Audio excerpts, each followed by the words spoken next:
Alright. Please share at ako po ay magre-report sa ating mga kababayan. Baka po ang iniisip nila, pasensya na po kayo at ako'y, alam niyo na, medyo napuyat ng konti. Paki-share muna po itong ating video at ang,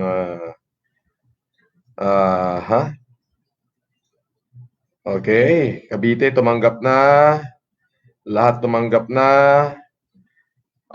Okay. Ay, magandang araw po sa inyo lahat. At pasensya na po kayo, medyo hinapon ho ako kasi medyo nahirapan ho tayo. Marami tayong pinapacilitate na bigas ngayon. Pero wag ho kayong mag-alala at nakahanda po ako at medyo kung yung quarantine man po natin ay magtatagal, ginagawa ko po lahat ng paraan para makapag-facilitate ng mga bigas. Ako ay nagpapasalamat ho ako sa mga taong mga kasama ko at kahit ano yung ibinabato sa atin ng mga pambabati ko ay hindi nasisiraan ng loob, bagkus talaga namang buhay na buhay at kayo po ang nagbibigay lakas at buhay sa amin, mahal ko po kayong lahat, may magandang balita ho ako. Nakita ko yung aking YouTube channel ay ang estimated po na income niya ay nasa 2 to 3 million dollar a year. Nakita ko po yung estimated income. So malaki ho yun. Hindi ko po ito inaasahan na ito ay mangyayari. Pero ito pong kikitain na to sa YouTube ay ibibigay ko talaga sa mga tao. Totoo ho yun. Kaya sabihin nyo sa mga kaibigan nyo, subscribe na sa aking channel at para sa inyo, yung inyo po kasing subscription sa akin ay ano yan yan ang ambag nyo sa aking ginagawa ngayon. Ayan. Ika nga sa maliit na kapamaraanan, malay binigyan nyo ako ng like, sinubscribe nyo ako, pak, kinalat nyo to.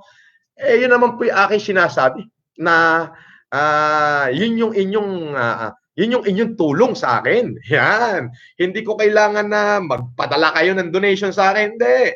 The more na mas marami ako natutulungan, the more na mas marami kayong yung subscriber at maraming likes, mas marami ho akong matutulungan. Yan. Pandagdag ho yan, Anyway. Gusto ko lamang pong meron lang ho akong gustong batikusin. Huwag po kayo mag-alala, ang inyong lingkod ay nananatiling matatag at patuloy ako nagmamahal sa inyo. Meron lang akong gustong batikusin dito in regards to sa isang organization na aking kinabibilangan. Hindi ko kailangan banggitin ang kanyang pangalan dahil ano ho yan, baka sumikat. Papangalanan lang ho natin siyang Igme. Okay. Papangalanan na lang natin yung Igme o kaya Papay de Sailorman. Nako! Napakakupal ho ng taong yan. Bukod sa ngayong COVID ay nagtatago na hindi man lang matulungan ng kanyang mga kababayan, ay balita ko ay napakarami hong bisyo niya.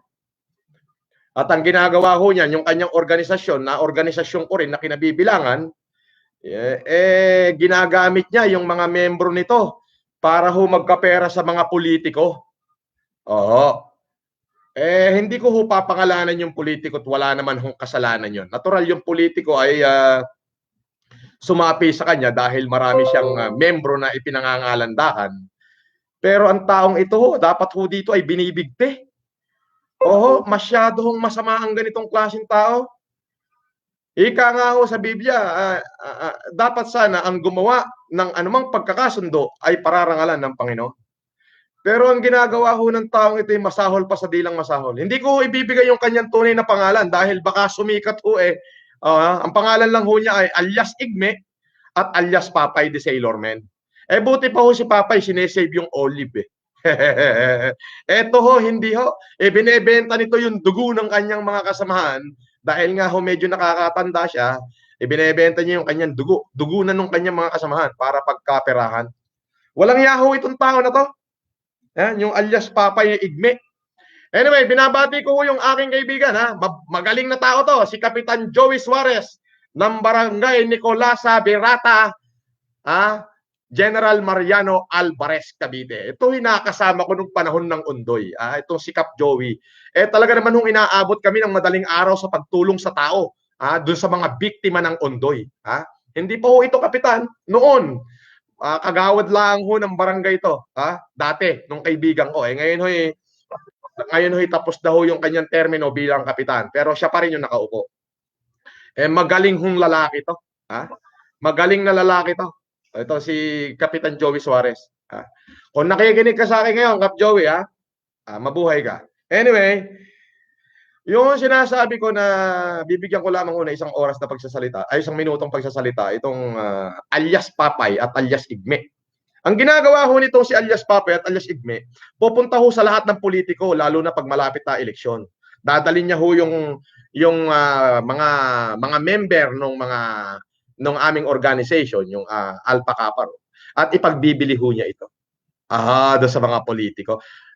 Balita ko, naging barangay kagawad yata ito. Pero sabi ko nga, paano nanalo to yung hindot na ito? Talagang napakawalang yaho nito. Panahon pa ho ng 2009, ako ho ay tumulong na sa parting Cavite. Ito ho'y pinagkakaperahan pa niya yung aming mga kabrad. Kaya ako ho'y umalis dyan sa Cavite at hindi, parang nahiya ho tuloy ako sa aking organisasyon. Parang sabi ko, parang hindi yata maganda sumapi sa ganitong organisasyon kasi puro pera-pera pinag-uusapan. Para doon sa alias Papay, magbago ka na, Brad. Walang hiya ka, magbago ka. Kung si Judas, kung si Barabas, si Judas, si Hestas, baka napapabilang ka doon. Anyway, tapos na ho yung usapan niya. Sinabi ko lang ho yung alias Igme na yan ay talagang napakawalang yaho niya. Hindi ko babanggitin yung tunay na pangalan, alias Papay at alias Igme. Walang yaho yan. Wag ho kayong maniniwala dyan. Abnormal ho yan eh. Lahat ng klase ng bisyo na andyan. Tingnan nyo ho yung mukha, mukhang hindi na ho mapagkakatiwalaan. At wala ho kayong makikita sa record niyan na gumawa ng mabuti sa tao yan. Hindi ko alam kung bakit buhay pa yan. Anyway, tapos na ho dyan. Ngayon po, at may natanggap po ako sulat dito. Ito po ay hindi ko alam kung paano nakarating sa akin, pero ito po ay residence daw po ng Pandibulacan, Mapulang Lupa. Grabe naman. 1,433 household. Personal hong sulat ito. Nakalagay dito is pagkakaisa ng mamamayang Pilipino, Pandibulacan. Ito pong, hindi po ako mangangako dito sa mga tiga Pandibulacan. Talaga naman hong pirmado ho nila. Dalawa, andyan ho lahat ng pirma, ang mga residente. Sino nagbigay sa nito? Sa baba. Security guard sa baba.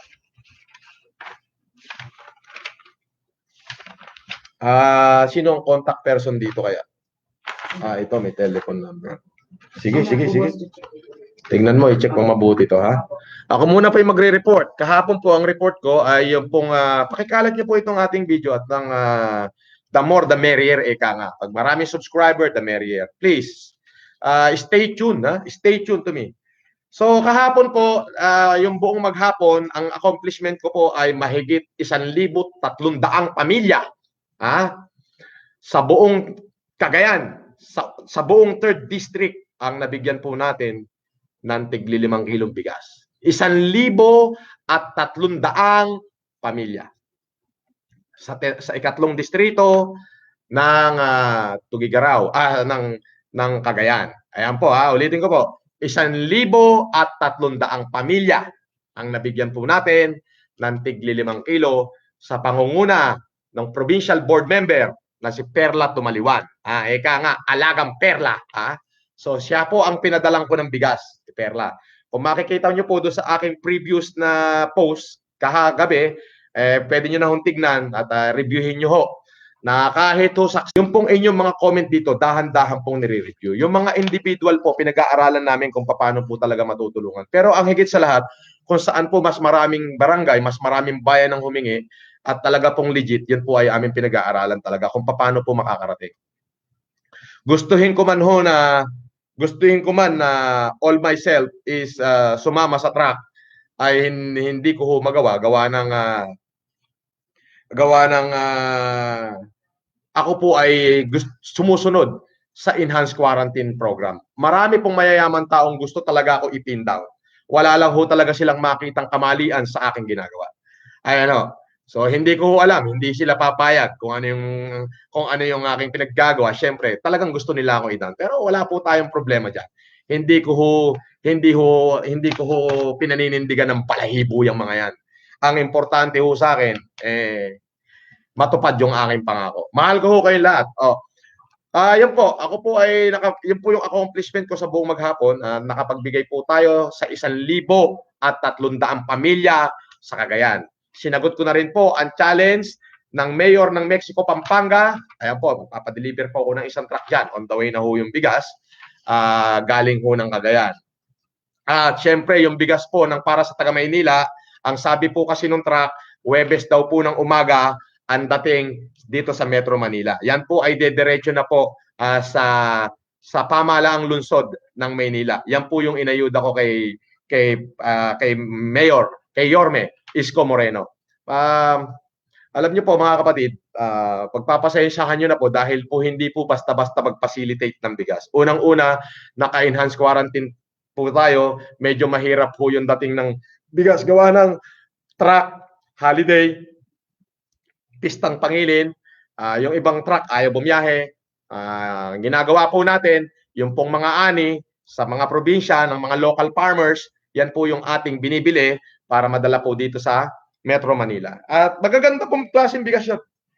Magagandang bigas po yun. Ayun po. At ayun po, ngayon po, ngayong araw din na to, Norris John Vlog Brogang. Ayan po. At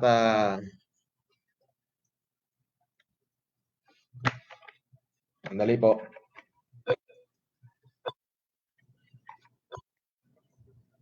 Okay. Norris John Vlog Brogang, Valenzuela City. Sabi, tinanggap yung challenge ko. So araw-araw po, napakarami pong tumatanggap ng challenge ko. Makikita nyo po yan doon sa wall ng aking page, yung Apo Francis Leo Marcos. Makikita po yung page ko doon. Nandun po lahat ng accomplishment. At ang accomplishment ko po ay makikita nyo. Andali po, ayusin ko lang yung aking chat yan. At kayo po ay aking iisa-isahin lahat. Iisa-isahin ko po kayo lahat. 1 month salary ko. 1 month salary ko, na-donate ko na sa pagtulong ko sa frontliners. Isa kang magandang ehemplo. Sir Francis Leo Marcos, Jerry Aquino, Maysilo, Malabon. Okay na? Jerry Aquino, Maysilo, Malabon. Ako po, ba't palobat ito? Baka po tayo mawala eh. Dali lang. Ayusin ko lang yung chat yan.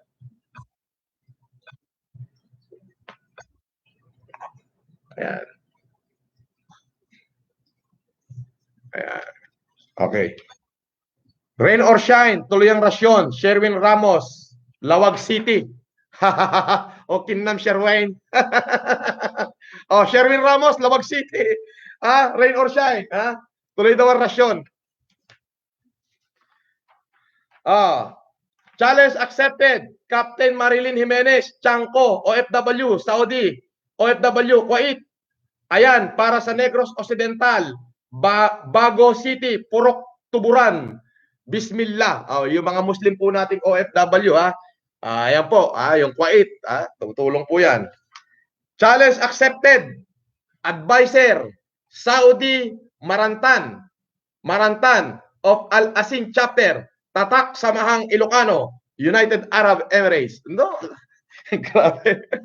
Dami Alam niyo po, yung pagganyan po yung mga nangyayari, mga kaibigan, hindi niyo po ba napapansin? Ang higit na nakikinabang ay ang ating mga mamamayan. Hindi po ba? Sila po ang panalo. Panalo ang mamamayan, panalo rin ang gobyerno. Hindi po ba?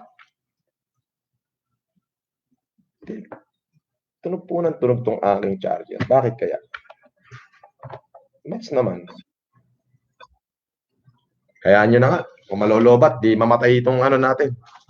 Hindi na mahalaga at sukatan kung saan man nanggaling ang hamon. sa putukan man o sa banal na kasulatan. Oh, hindi na mahalaga at sukatan kung saan man nanggagaling ang hamon. Sa sa putikan man o sa banal na kasulatan. Challenge accepted. Epitasyo Tonggohan, Doktor. Wow! Ang isang naging hamon ay nagiging isang tunay at dakilang inspirasyon. FLM Piber. Wow, salamat po! Challenge accepted. Boss Leo, sana marami pang tumulad sa naumpisahan mong Mayaman Challenge para mas mabilis makabangon ang bansa natin sa COVID-19 crisis. Vin Santos Bautista, Air Force City, Clark Field, Pampanga. Wow! So, marami hong tumanggap ng challenge. O, ito po, si Veronica Lakpuut, OFW, Singapore. Nagpadala po ng tulong sa Cavite. Maraming salamat sa inyo. Ma'am Veronica, OFW from Singapore. Francis Leo Marcos, challenge accepted. Ramel and Janet Casita, from Kainan sa Mayaman, UP Village of SG. Ayun. O, yung kanya pong karinderya, ipinakain niya na ng libre. Ang galing Hilltop Frontliner Volunteer, Ryan Sarsuelo. Siya lang nag-sponsor ng Jollibee para sa lahat ng mga volunteer. Tingnan niyo po, ang binunga ng ating Mayaman Challenge. Pati hindi mayaman, gumalaw na. All the good man out there. Day 1 of Bayanihan, challenge accepted. Escobar, Pablo Jan, Oscar Jamil Francisco, Valenzuela City. Challenge accepted. San Sebastian, Hagonoy, Bulacan, Boss George, FLM Piber.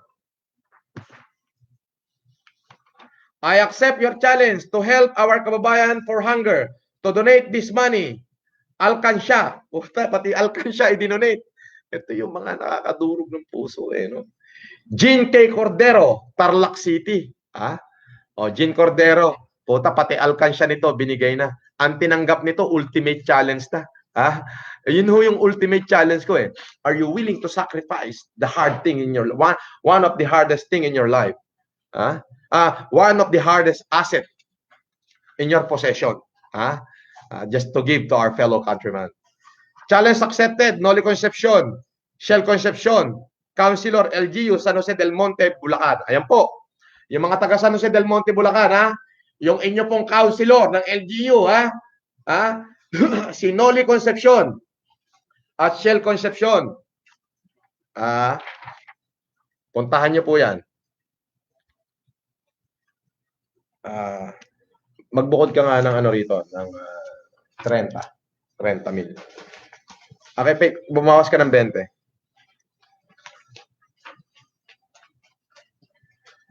CFMPI challenge accepted. Chairman Willie M. Rica Blanca Jr., Dante Inigo Marcelino Pamora, Pastor Dante, Bro Eman, Arnold Gambol, Bagong Silang, San Jose, Bulacan, FLM Piber. Wow, ang dami. Rodriguez Remy J, challenge accepted. Food and relief, FLM Piber. Idol, nakakahawa talaga ang challenge mo. Asan yung 20? Saka na. Okay.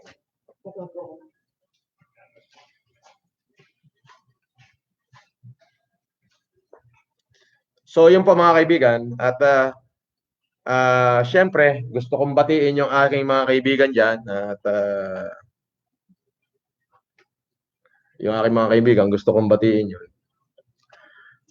Lahat ng aking mga kaibigan. Paano ko ba isa-isahin yan? Yung mga kaibigan ko sa Canada, of course, yung mga kaibigan kong tumanggap ng aking challenge. Mabuhay, yung may-ari, yung world balance po, suportahan po natin yan. Kung sakaling matapos ang pandemic, yung sapatos na world balance. Alam niyo po kung bakit. Sa kabila ho ng epidemya, sila lang yung nagparating ng tulong ng bigas. Yung aking kaibigan na si Bernard Chong. Siya yung sumigunda. Pag humanity ko, sinigundahan niya agad ako. So marami na akong tumulong.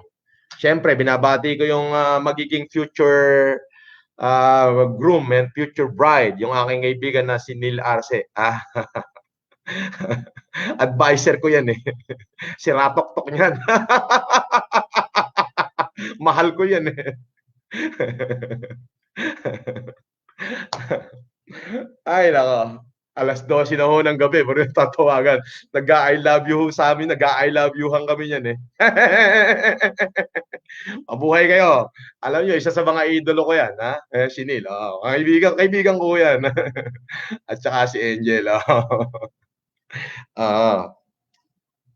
Ayan, alam nyo si Angel, yan ho yung isang hinangaan ko. Parang ano yun, parang superwoman ho yan eh. Talagang bagay na bagay ho dyan. Kahit saan lupalo, pagka talagang may nangailangan, may Angel Locsin na darating dyan. Ten, ten, ten, ten! Parang sila yung ginaya-gaya ko nga eh. Pero hindi. Hindi ko alam ha. Pero malalaman mo yung puso ng tao. No? Actually ho, matagal na po akong tumutulong pero hindi ako nagsasalita sa aking pagtulong. Kasi nga ho, sinabi ng Biblia, pag tumulong yung iyong kaliwang kamay, dapat hindi na makarating sa kanang kamay. Parang kung ito nagbigay ng 10 piso, dapat yung kanang kamay mo, hindi na alam. Apo. Pero bakit po ipinangangalandakan ko tong pagtulong na to? Yun ang tanong eh. Kaya ko ito pinangangalandakan, kaya ko ito sinisigaw dahil nasa gitna po tayo ng pinakamalaking epidemya. Itong epidemya na to ay nakaukit na sa ating kasaysayan at iuukit pa sa kasaysayan ng mundo. Kung yung ang kasaysayan noon na iukit sa kasaysayan natin ngayon, kumbaga yung kasaysayan noong mahabang panahon, ay alam pa rin natin na hanggang ngayon. Sa kabila ng wala naman ho silang mga gadget na mga computer o mga ballpen, pero bato-bato pa yung inuukitan nila ng kasaysayan, hanggang ngayon nakarating sa atin, itong kasaysayan, itong epidemyang nangyayari ngayon sa ating mundo, iuukit ho ito sa 100,000 taon sa kasaysayan ng mundo. Ayun po. Kaya ko po ito pinangangalandakan dahil gusto ko po lahat ng mabubuting tao may puso dyan ay makasama ko na maiukit sa kasaysayan ang kanilang mga pangalan. Maaring hindi ho sa textbook, maaring hindi ho sa mga pader, pero isa lang ang alam ko, yung mga pangalan natin, iuukit sa puso ng bawat mamamayang Pilipino.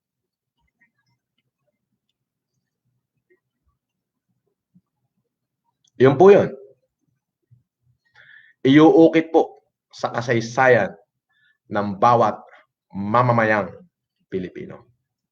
Alam niyo po, kung hindi ko po ito sinimulan, sino ho magsisimula? Kaya po ako po yung natutuwa. Sabi ko, kung Panginoon, kung gagamitin mo ako, be it. Dati po, pagmula po noong 2007, ako po ay tumutulong na. Yan na nga po yung si Kapitan Joey Suarez. Buti naalala ko yung kaibigan ko na yan. Inaabot ho kami ng madaling araw niyan. Nung may ondoy. Wala pa naman hong gadget at di pa naman ako marunong nung gumamit ng mga stream eh. Ito nga ho YouTube channel ko. Sandabakbak na technician ho yung gumawa nito. Hindi naman ho ako marunong eh.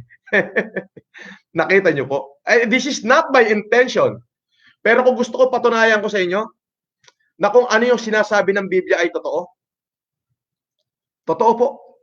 Na kapag binuksan mo ang iyong puso para sa maliliit na brethren, bubuksan ng Diyos ang durungawan ng grasya ng langit sa iyong tahanan. Bakit po? Hindi ko po expected. Estimated revenue ko po a year. 3 million to 4 million dollar dito pa lang sa YouTube channel. Ngayon pa lang ho, kikita na ako ng $88,000. Ngayong first 3 weeks ko pa lang. Ewan ko kung totoo ho yung sinasabi ng mga technician ko. Pero yun, $88,000 US. 4 million yung first 3 weeks ko sa live stream. Pero ito po yung sasabihin ko. Yan ho, lahat ay itutulong ko. Hindi ko rin naman ho kailangan yan. Di ho ba? Ang dami ho naiinggit. Ang dami pong nagtatangkang mag-hack ng account ko. Nagkataong marami akong magagaling na technician dito sa palibot ko. Kung ano-ano yung ginagawa nila. May mga panayang padala ng password sa akin. Nakita nyo? Ayun. Yun ho yung aking sinasabi. Na kapag ka ikaw sa puso mo bukas, totoo ho yun. Ibabalik ni God tenfold. Di po ba? Saan ho kayo nakakita ng overnight, binigyan ako ng kalahating milyong subscriber?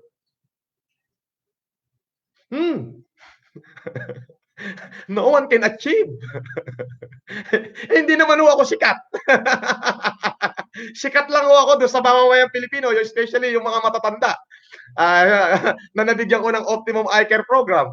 Eh yung matatanda naman ho, hindi naman ho marunong mag-YouTube yan. Hindi rin naman ho marunong mag-Facebook yan. Eh kung yung matatanda nabigyan ko ng salamin, marunong mag-YouTube, marunong mag-Facebook, nasa 20 million ho yung subscriber ko ngayon. Hindi ho ba? So doon ko ho napapatunayan, kaya nga tulad do, 2007 pa lang gumagawa na ho ako ng humanitarian. Yun nga ho, yung si Cap Joey Suarez, at talagang madaling araw, umuulan pa dahil doon sa biktima ng Ondoy. Ayan, kasama ko na ho yan. Oho. Eh ngayon, hindi ho namin media yon. Tapos halos every 6 months, every quarter of the year, nag-humanitarian ako, Luzon, Visayas, Mindanao, yan. Kung saan-saan lugar. Na ang tanging layunin ko lang ay makipagbigay tulong. Sabi ko, the moment na naisa puso mo yung pag-humanitarian, nakaka-addict. Nakaka-addict.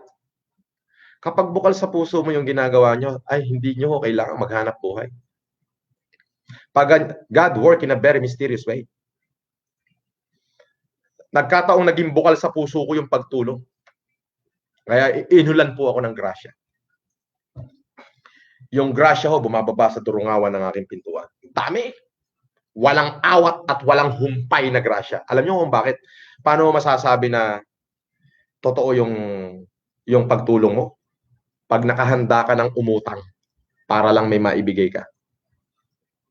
Pag nakahanda kang ibenta kung ano meron sa'yo para ibigay mo pa. Pag yung isusubo mo lang, yung typical na kakagatin mo na lang, na ibigay mo pa.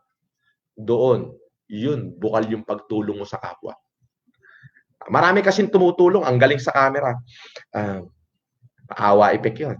Apo, ganyan. Pero, hindi bukal sa puso. Pag sinabing, tulong ako ng tulong eh. Tulong ako ng tulong, bakit hindi naman bumubukas yung turungawan ng grasya sa aking tahanan? Ay, hindi ho bukal sa puso ang pagtulong. May pagpapaimbabaw ho yun. Subukan nyo yung tumulong. Yung bukal sa puso, pikit nyo yung mata nyo. Tapos pagdilat, medyo takpan nyo lang yung tenga nyo. Baka may bumulong na demonyo eh. Takpan nyo tayo. Pikit kayo saglit. Takpan nyo yung tenga nyo. Tsaka kayo tumulong. 1,000%. Bubuksan ng Diyos yung durungawan ng grasya sa langit. Sa tahanan mo. Ako, hindi ako nagsisimba. Naniniwala lang ho ako na Vox Populi, Vox Dei. The word of the people is the word of God. Yan o yan. Kaya naman ho, ang durungawan ng grasya, sa aking hapag ay talaga hong napakarami. Tuloy-tuloy ho yung pagtulong. As in, bumubuhos talaga. Kailangan isang tapat na paggawa. Kailangan totoo. Hindi puro ngawa. Hindi puro kuda. Hindi puro dakta. Ako po'y natutuwa at nagkakasundo na po ang ating gobyerno. Nakita po natin na nagtutulong-tulong na. Ngunit katulad po nung iisipin ko,